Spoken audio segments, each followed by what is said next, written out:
Blood of Zeus is Netflix's newest animated series. In the vein of Castlevania and Seis Manos, it's an amalgamated, updated telling of ancient Greek myths that really drives the point home. Philandering will destroy everyone.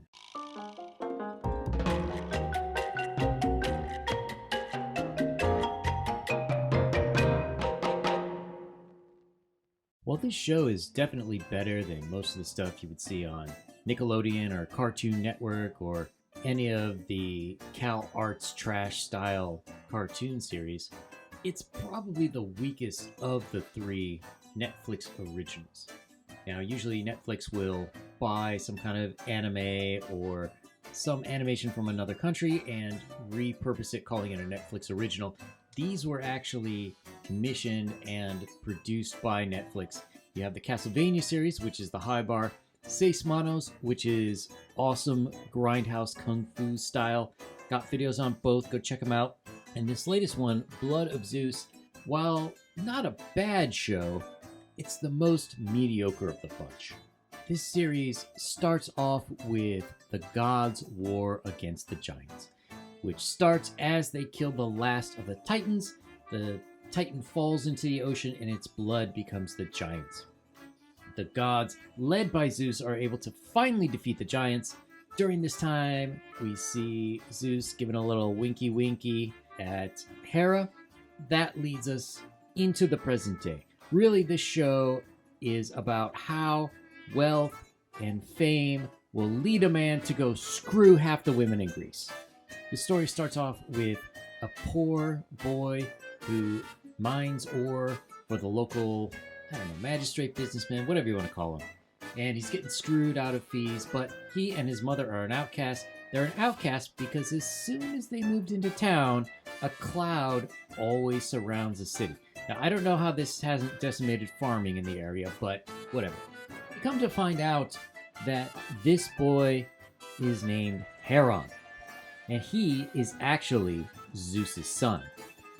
What happened was Zeus, being the biggest creeper in the history of the world, found a really hot princess who basically was unhappy with her husband. There were some poor performance issues in bed and whatnot.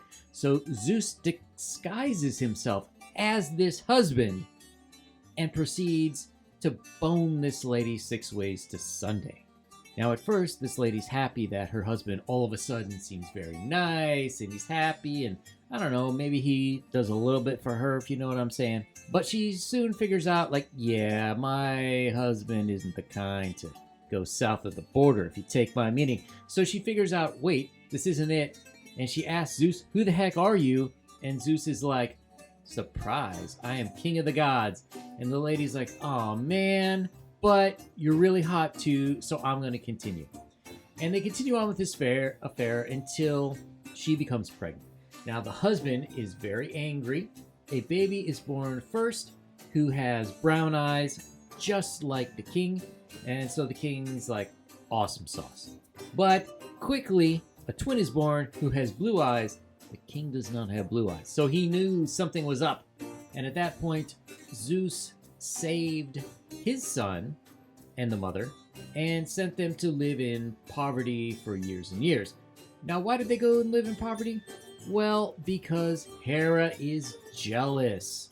Hiding your family away in another village is basically the ancient Greek version of secret email accounts, burner phones, and not giving your spouse your computer password. Hera, never thinking to look at the one place that clouds never move from, doesn't know this boy exists. It's not clear how old he is when the story starts. Maybe 16, maybe 18-ish. I don't know, somewhere around there. At this time, there's evil demons who are starting to progress across the land, who at first they said they want to convert everyone. And there's this general type lady, Alexa, who's played by Jessica Henwick, who was the awesome Colleen Wing from the Marvel Netflix TV shows. Pretty much the only good thing about the Iron Fist series. She is tracking down these evil demons when she stops at Heron's village. So she tells everyone, hey, you gotta watch it. evil things are coming. Later that night, evil things come back and they destroy the town, destroy the village. We meet the leader of these demons named Seraphim. Now, Seraphim, interesting, is really the name of angels in Judaism and probably some other angels in other Middle Eastern gods. But it's very interesting. In many of the other animations, there seems to be a real hate boner against the Catholic Church, and these are sort of like how you work in subtle digs that really doesn't make sense in ancient Greece, but all right, well, we'll give the Catholics the needles. It turns out Seraphim murders Heron's mother.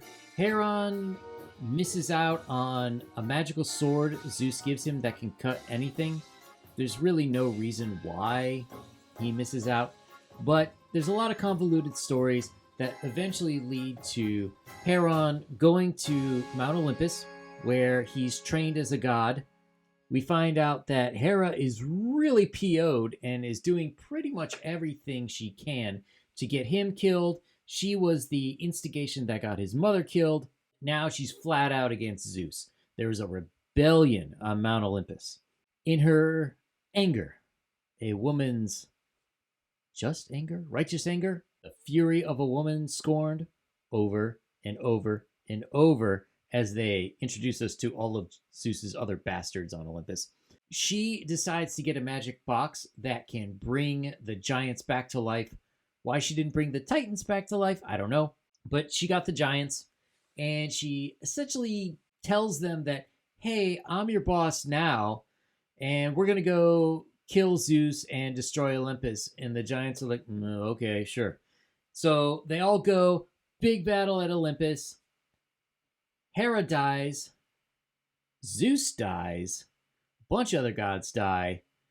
And Heron eventually saves everybody and gets to hang out there.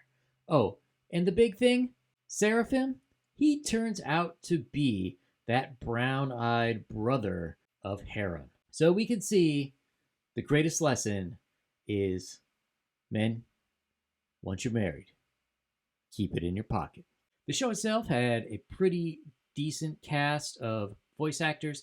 I mentioned Jessica Henwick as Alexa. We have Matt Mercer, who I actually didn't recognize as Hermes, and my favorite, Jason O'Mara as Zeus. As we all know, if you want to kill a series, you bring in Jason O'Mara. He was brought in as a cowboy sheriff in the TV show Vegas. He was one of the closers that destroyed Man in the High Castle. So I do not have high hopes for season 2 for this show. If there is a season 2, we find out that Seraphim went to hell and he beats Hades, who hasn't shown up in this whole battle of Mount Olympus and whatever. And Hades is like, kneel before me and I'll give you some power. So, yeah, that's that. And the magic sword of Zeus, I don't know, that just sort of disappeared or whatever. The animation for this show is really weird. It's very uneven, which tends to be a theme. I have to say that Castlevania and Seis Manos was pretty good, but if you look at the first season of Dragon Prince, the animation got a bit clunky. Here we have the same thing. Back in the day, they would hand paint on acetate, which is a clear plastic.